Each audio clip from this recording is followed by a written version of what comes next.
दोस्तों आज हम बीएड फर्स्ट सेमेस्टर एग्जामिनेशन के knowledge and curriculum DDU Gorakhpur university के दूसरे पेपर के बारे में बात करने वाले हैं। जो आज पेपर हुआ ऑप्शनल, ये देखिए 21 तारीख का पेपर है। इसमें 40 क्वेश्चन आए थे। आज हम इस क्वेश्चन के बारे में बात करेंगे। इसमें पहला क्वेश्चन था, शिक्षा में व्यक्तित्व उद्देश्य किसकी देन है। तो इसका आपका सही होगा नन। नन जो है, उन्होंने ये कहा था शिक्षा में व्यक्तित्व, ये बहुत ही बड़ा मतलब इन्होंने बहुत कुछ कहा था। उसमें में शॉर्ट फॉर्म लेके इसमें लिखा हुआ है शिक्षा में व्यक्तित्व उद्देश्य किसका है। दूसरा क्वेश्चन है कि किसने इस पर जोर दिया कि शिक्षा एक सामाजिक प्रक्रिया होना चाहिए। तो इसका सही आंसर है जॉन डीवी। जॉन डीवी इसका सही आंसर है। इन्होंने ये कहा था कि शिक्षा एक सामाजिक प्रक्रिया होनी चाहिए। कक्षा नायकी पद्धति का जन्म हुआ किस काल में। तो किसी का कहना है बौद्ध काल में, किसी का वैदिक काल। तो मेरा मानना है कि वैदिक काल में ही हुआ था, क्योंकि भारत में जो शिक्षा पद्धति पहले स्टार्ट हुई थी वो वैदिक काल ही आया था। आर्य भारत में आए हुए थे और उन्होंने अपनी शिक्षा में गुरुओं के जगह पर, गुरु लोग अपने जगह पर कुछ बच्चों को एक प्रतिनिधि नियुक्त कर देते थे और उनके माध्यम से ये शिक्षा दिलाते थे। तो यहाँ पे वैदिक काल ही सही होना चाहिए। हालांकि बौद्ध काल में भी कई जगह देखा गया है कि उन्हें भिक्षुओं और भिक्षु बना के उनको उनमें से एक बालक को चुन के उन्हें नायकी देना। लेकिन कहीं कहीं यूट्यूब क्रोम पे गूगल पे इस्लाम भी दे रहा है। तो यहाँ पे कई कन्फ्यूजन। लेकिन हमारे भारत की पिछली जो प्राचीन संस्कृति वो वैदिक काल है और यही हमें मानना है कि वैदिक काल ही सही हो सकता है। दर्शन का अभिप्राय है तो दर्शन का मुख्य पहला जो दर्शन दृश्य धातु से बना है वो देखना होता है। तो यहाँ पे देखिए दर्शन देखने से परिचित है, यहाँ पे अभिप्राय देखना है। अगर वो पूछता अच्छा से शिक्षा दर्शन, या वो कहता डीपली पूछता, तो सत्य की खोज भी करना इसमें हो सकता था। अगला यहाँ पे है कि निम्न में से कौन सा ज्ञान एक प्रकार है। तो ये चारों ज्ञान, जो तीन ज्ञान दिए हैं वो सारे सही हैं, उपरोक्त सभी हैं। मूल्य की विशेषता है, तो मूल्य का क्षेत्र सीमित हो सकता है या मूल्य परिस्थिति के अनुसार बदलते रहते हैं। तो ये दोनों, यहाँ पे दोनों में से कोई एक होना चाहिए। आप कमेंट करके बताएं। राष्ट्रीय एकीकरण के मार्ग हैं, तो देखिए क्षेत्रवाद भी है, जातिवाद भी है, भाषावाद। हमारे जो संविधान बना है उसमें भाषा की कई कई भाषाओं के कारण संविधान में भी राष्ट्रीय भाषा भी नहीं घोषित कर किया जा सका। जातिवाद भी कई है, दलित और इस तरीके के। और क्षेत्रवाद कभी कई एरिया के मामले भी हैं, कई क्षेत्र कोई कहता हमारा ये नदी है, इस तरीके के कारण राष्ट्रीय एकीकरण अभी, ये सारी हमारी बाधाएं हैं। तो इसीलिए इसमें उपयुक्त सभी। नकारात्मक शिक्षा की विशेषता है प्रकृतिवादी शिक्षा। ये देखिए प्रकृतिवादी जो शिक्षा है वो नकारात्मक शिक्षा है। क्यों? क्योंकि ये जो शिक्षा होती है ये बालक अपने रुचि के अनुसार लेता है, उसे ये नहीं पता कि ये सही है या गलत है। इसलिए इस नकारात्मक शिक्षा को प्रकृतिवादी शिक्षा से कंपेरिजन किया गया है। समझ में आया?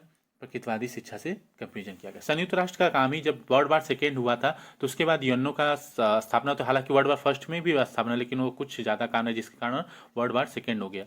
और वर्ल्ड वार सेकेंड के बाद यूएनओ में स्थापना हुई, अमेरिका के राष्ट्रपति ने किया था। तो उनका मुख्य काम था कि विश्व में शांति स्थापित करना। सभ्यता और संस्कृति है किसका। तो कई हम सभ्यता और संस्कृति होती है, वो कई संस्कृति जो होती है छोटे छोटे करके कई चीज़ों का हम संचय करते हैं और संचय करके एक जगह हम लाते हैं कि ये हमारी संस्कृति है, ये हमारा संस्कार, ये हमारा प्रीति है, रिवाज है। हम उसी चीज़ को फॉलो करते हैं, अपनी सभ्यता को फॉलो करते हैं, हम किस समुदाय से हैं, ये सारी चीज़ें हम कई युगों से चला आता, वो अपने अनुभवों से मिलकर बना होता है। इसलिए सभ्यता और संस्कृति में युगों का संचय का रोल दिया गया है। अगला है शिक्षा के उद्देश्य में परिवर्तन का कारण है। तो जनसंख्या की वृद्धि, या शासन का समय समय पर बदलना, या शिक्षा की, तो शिक्षा की आवश्यकता। संस्कृति का अंग्रेजी शब्द कल्चर किस साथ है। तो कल्चर का देखिए, कल्चर जो है वो लैटिन भाषा के कल्ट से हुआ है। कल्ट, कल्ट का मतलब होता है जीतना। सॉरी, कल्ट का मतलब होता है, कल्ट का मतलब होता है जोतना। जोतना यहाँ पे है, कल्ट का मतलब होता है जोतना। तो यहाँ पे लैटिन भाषा है, ये सही है। लैटिन यहाँ पे अंतर्राष्ट्रीय एक भावना जिसके अनुसार व्यक्ति केवल अपने राष्ट्र का ही सदस्य नहीं वरन विश्व का नागरिक होता है। ये किसका कहता है। तो जवाहरलाल नेहरू ने ऐसी बात कही थी।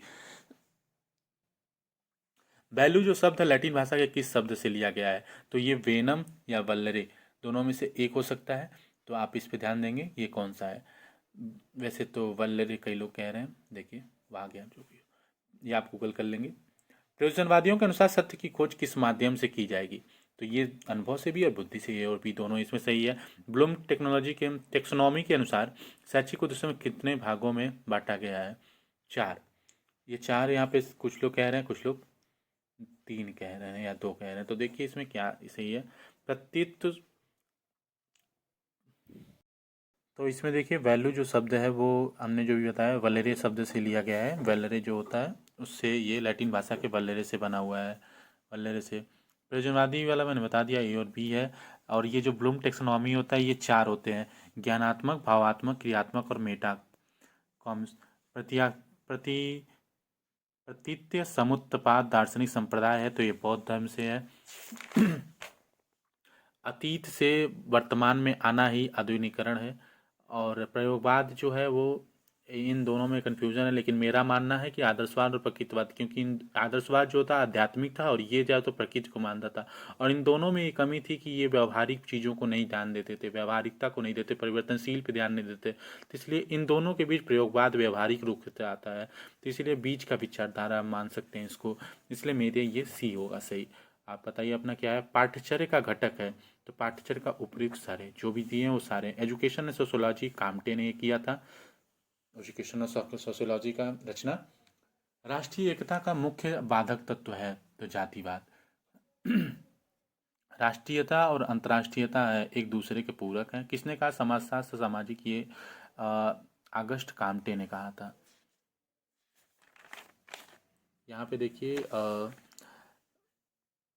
पाठ्यचर्या उपागम, जिसमें विषय वस्तु का प्रयोग किया जाता है। उपरोक्त सभी जो भी दिया है तीनों सारों सही है।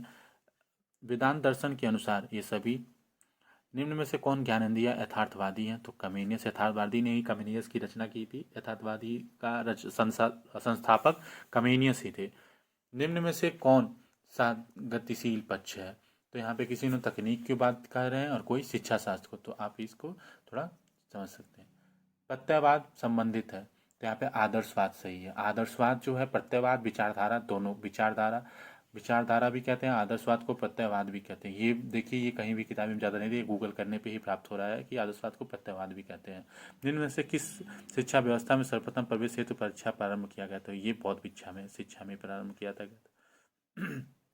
इस्लामी शिक्षा के केंद्र, तो ये सारी चीज़ें उपरोक्त सभी में पढ़ाए जा रहे थे। जो भी मकतबा मदरसा सारा था उसमें सारे में पढ़ाए जाते थे।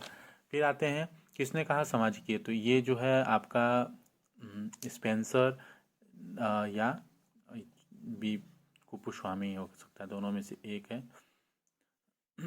सामाजिक परिवर्तन की प्रगति, तो ये और बी दोनों सही है। और ये जो है इसमें कोई दैतीय समूह कह रहा है, कोई धार्मिक संस्थाएं कह रहा है, तो ये देख लीजिए इसमें कौन सा सही होता है। ये मैंने बस बना दिया आपको वीडियो। जो ये पेपर आया हुआ था काफ़ी मतलब हार्ड जैसे लोगों को बताया जा रहा है। ये आपके एम शिक्षा शास्त्र के जैसा बना दिया गया पेपर, कोई भी व्यावहारिकता रूप से पूछा ही नहीं गया। मुख्यतः तो इस तरीके से होते हैं, कुछ ही क्वेश्चन है जो अच्छे से सभी लोगों ने करके लाए हैं। तो आप अपने अगर कहीं भी गलती हो तो इसको कमेंट में बताएं। कोई भी क्वेश्चन ऐसा लगा हो कि जो गलत हुआ, तो आप कहते हैं आपके जो विचार है वो अपने कमेंट में दे सकते हैं। Thank you.